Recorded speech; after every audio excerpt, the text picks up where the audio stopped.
Heavy steps, ragged breathing. There isn't much time left. It might be already too late. The labyrinth pathways of arbitrary sharp turns seemed stranger and stranger as panic blotted out the once deeply ingrained memories that usually guided me. Every corner felt a stranger. Every straight line too long. The bell tolls for me. I bit down harder on the last of my rations, held only by the skin of my teeth. It barely hung on as I kept frantically looking around, hoping for the few scraps of burning memory of mine to find a familiar sight that would lead me to salvation. The gates must be closing by now. The last few barely making it. The rest of us never stood a chance. Suddenly, from a blind spot, a figure struck me. I struggled to regain my senses to at least see what fate would befall me in my final moments. But even in this abyss of endless terror, my mind could have never imagined the horror I witnessed.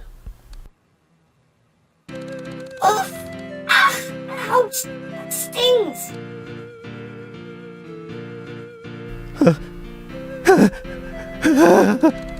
Oh, great. I just got hit and ran by a vibrating fountain. Just my luck. At least you can help me up before the rest of you gets melted by the sun or jackhammers itself into the Earth's mantle. Sorry, my fault. Alright.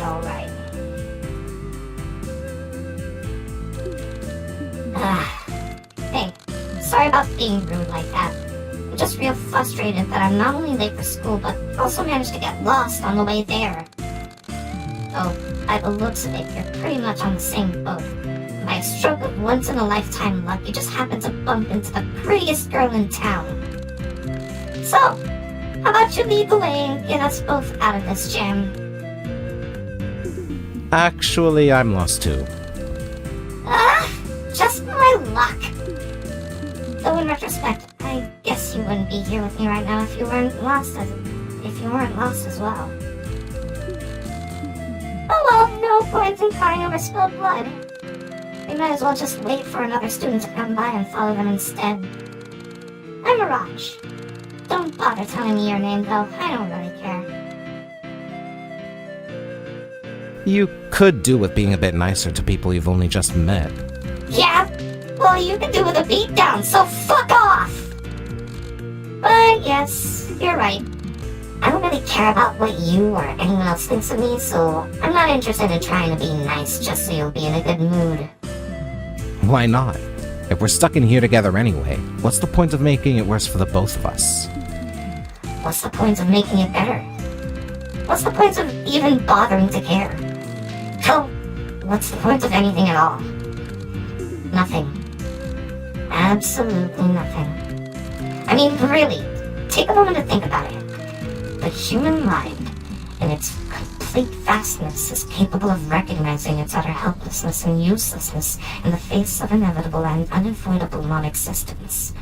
But it is incapable of coming to terms with it. We can only ever ignore it, hide from it, or temporarily escape from it, but the fact is that we are bound to the way of all things. Death is unavoidable, not only to us, but all that exists, or has ever existed. Every living being will eventually die out.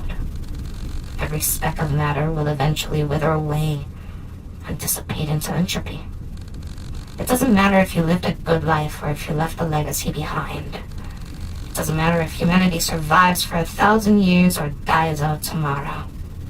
The end result is the same. The absolute nothing.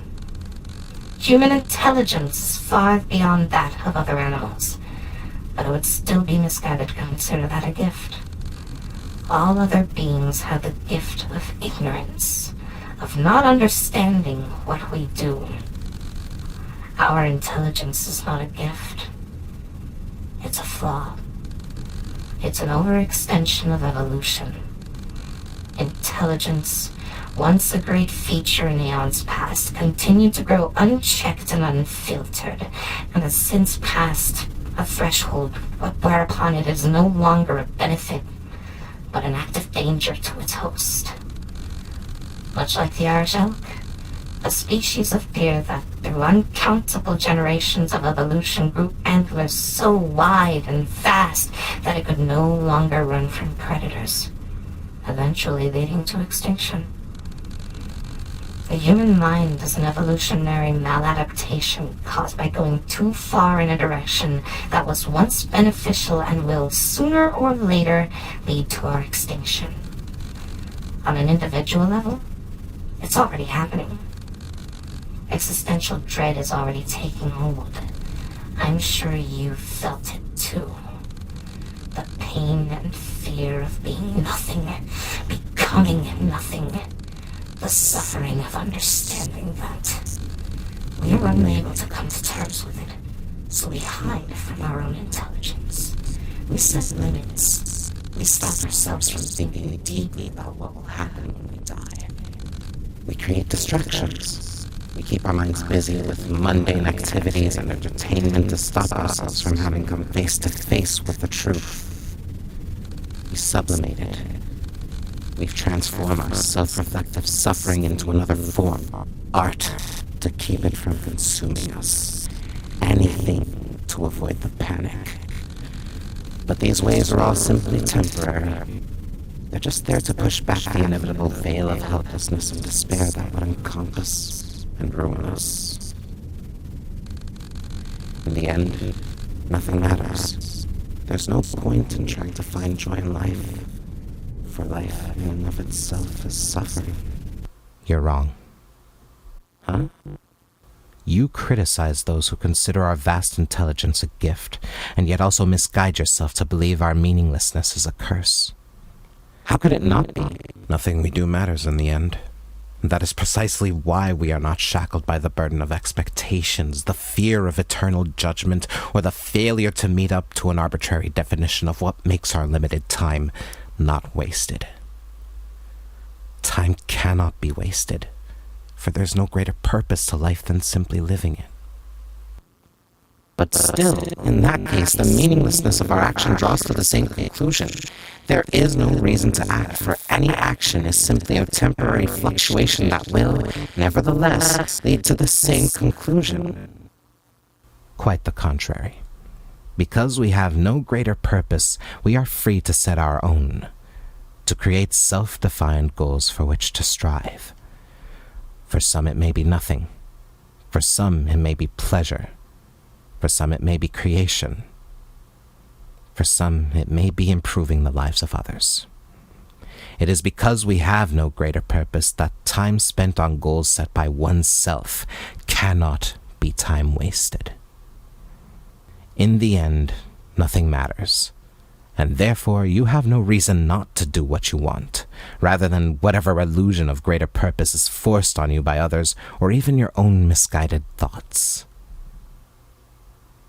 I do understand what you mean. However, that doesn't ease my fear of the end. Even if I were to try to find purpose, I would still be paralyzed by the thought of becoming nothing. And it is a thought worth fearing. However, abandoning purpose, hope, choice, goals, pleasure, and will cannot make that thought disappear. The fear, however, can subside. Giving up is not accepting the end. It is simply accepting the fear of it. It is embracing despair rather than facing it. I see. Though, as much as I'd like to embrace it, I am nevertheless struck with that paralyzing existential panic. I understand it logically, and I know that there is no reason to live in apathy, but my emotional side refuses to listen. The fear persists, and I cannot motivate myself to seek purpose despite knowing I must. This is true.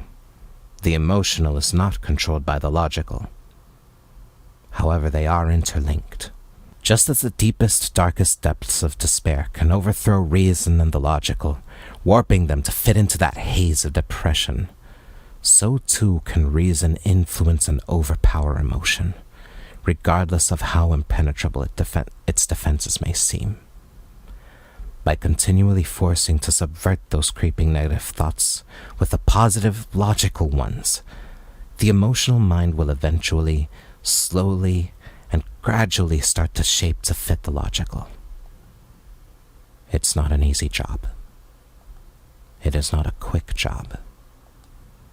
It will sometimes feel like an impossible job.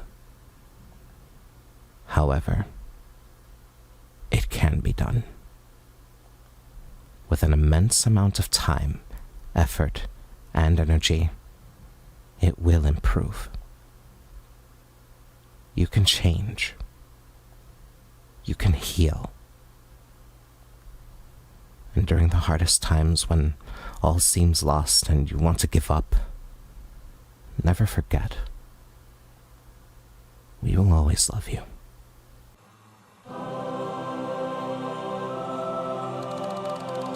I'll be damned. Guess you got a good head on your shoulders after all. Hell, I'm impressed. Man, I feel like I just shook the weight of the world off my back. Or rather, you've done that for me. And honestly, from the bottom of my heart, thank you. You've given me a lot to think about, and while I'm sure I have a long and hard road ahead of me, I'm optimistic. For the first time in what feels like an eternity, I'm optimistic. Say, we're already late for school, and it's become quite clear by now that nobody's going to lead us there. So how about you and I ditch that passion-draining penitentiary and go grab something to eat, huh? Yeah, sure. I've got nothing better to do today. You're paying, though. Oh, you sneaky bastard! But alright. I do owe you one anyway. So what better time to cash out your did a nice thing to a girl way out of my league coupon than now, huh?